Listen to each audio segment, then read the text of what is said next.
지금 읽어드릴 기록은 조선의 군주라면 대부분 즉위와 동시에 감당해야 했던 상중의 조건 속에서 여기에 병환과 국정 공백까지 겹친 한 왕의 하루를 담고 있습니다. 승정원 일기, 조선 제18대 국왕 현종 즉위년의 기록입니다. 선왕의 상을 치르는 예법 아래에서 법궁으로 옮기지 못하고 임시 거처에 머물러야 했던 상황, 그리고 그날 밤 하늘에 나타난 이상, 징후까지 함께 기록된 날입니다. 일단 아래 원문을 그대로 읽은 다음 해석과 평가를 덧붙이겠습니다. 현종 즉위년 7월 5일 갑자, 1659년, 청순치 16년, 맑음, 도승지 이응시, 좌승지, 우승지, 좌부승지, 김수항, 우부승지, 동부승지, 주서, 가주서, 사병아주서가 있었다. 임금이 창덕궁의 여차에 머물렀다. 상참과 경연을 정지하였다.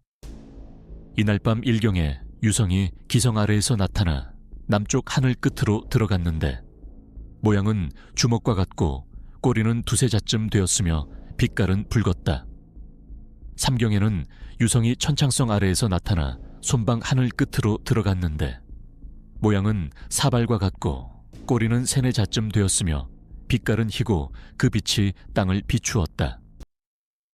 약방 도제조 영의정 정태화와 부제조 행도승지 이응시가 아뢰기를 밤사이 성우가 어떠하신지 알지 못하겠습니다. 발의 환처가 아직 낫지 않았는데도 의관이 입진하지 못한 지 이미 여러 날이 되었으니 구구한 하정이 더욱 답답합니다. 청컨대 의관으로 하여금 전례대로 입진하게 하소서. 또 근일에는 무더위가 심하여 사람이 견디기 어려운데 다시 협착한 곳에 머무시는 것은 마침 이 시기에 적절하지 않습니다. 삼가 헤아리건대 원기가 허약하여 한서에 쉽게 감응하시니 거처가 마땅하지 않으면 반드시 상함이 있을 것입니다.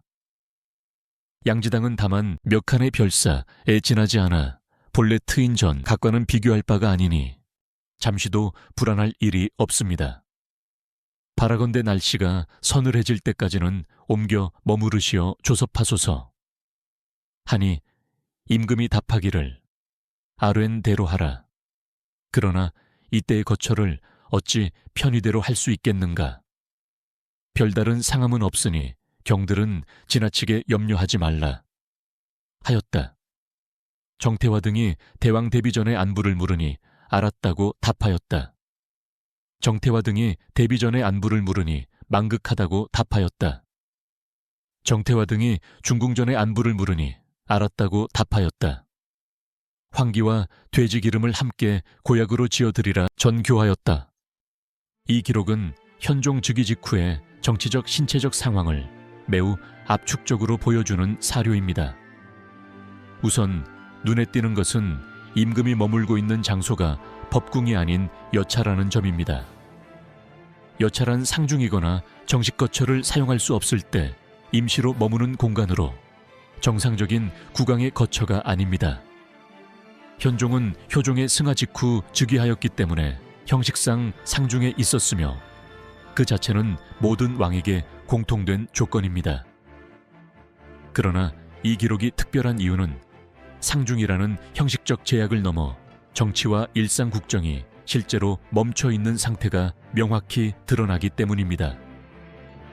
상참과 경연이 정지되었다는 문장은 단순한 의례상의 중단이 아니라 국왕과 신하 사이에 공식적인 국정소통이 이루어지지 못하고 있었음을 의미합니다. 여기에 더해 이 기록은 현종의 건강 상태를 구체적으로 전합니다. 발에 환처가 낫지 않았고 이미 여러 날 동안 의관의 입진조차 이루어지지 못한 상황이었습니다. 이는 단순한 불편이나 경미한 증상이 아니라 조정 대신들이 집단으로 우려를 표할 만큼 지속적인 병환이었음을 보여줍니다. 특히 무더위 속에서 협착한 임시 거처에 머무는 상황은 왕의 체력을 더욱 소모시키는 조건이었습니다. 정태화 등이 양지당으로의 이동을 건의한 것은 개인적인 배려 차원이 아니라 국왕의 신체 상태가 국정 운영에 영향을 미칠 수 있다는 판단에서 나온 조치로 보아야 합니다. 대신들은 현종의 원기가 허약하고 한서에 쉽게 감응하는 상태임을 분명히 인식하고 있었습니다. 그러나 현종의 답변은 이 기록의 핵심을 이룹니다. 이때의 거처를 어찌 편의대로 할 수 있겠는가? 이 말은 단순한 완강함이나 고집이 아니라 상중인 군주로서 예법과 형식에 묶인 처지를 드러냅니다. 왕이면서도 자신의 거처 하나 자유롭게 정하지 못하는 상황. 이것이 즉위 초 현종이 처한 현실이었습니다. 같은 날 밤 2차례 기록된 유성의 출현 또한 의미심장합니다. 당시 유성은 국가와 왕실에 닥칠 불길한 징조로 인식되던 현상이었습니다. 승정원 일기는 이를 해석하거나 연결짓지 않지만 병든 임금과 정지된 국정, 그리고 하늘의 이상 현상이 같은 날 함께 기록되어 있다는 사실만으로도 당대의 불안한 분위기를 충분히 전달합니다. 마지막으로 황기와 돼지 기름을 함께 고약으로 지어드리라는 전교는 현종의 병세가 일시적인 증상이 아니라 지속적인 조섭과 치료가 필요한 상태였음을 보여줍니다. 황기는 원기를 보하는 대표적인 약재로 왕의 상태가 단순한 외상이 아니라 전반적인 기력 저하로 인식되었음을 알 수 있습니다. 이 하루의 기록은 현종의 즉위가 결코 안정적인 출발이 아니었음을 말해줍니다.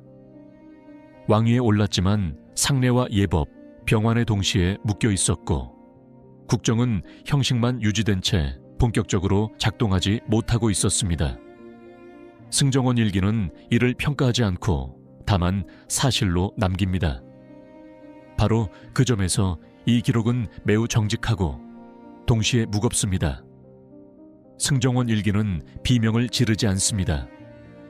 설명하지도 감정을 덧붙이지도 않습니다. 그래서 오히려 그 시대의 공기와 무게가 그대로 전해집니다. 다음 기록도 계속 읽어드리겠습니다.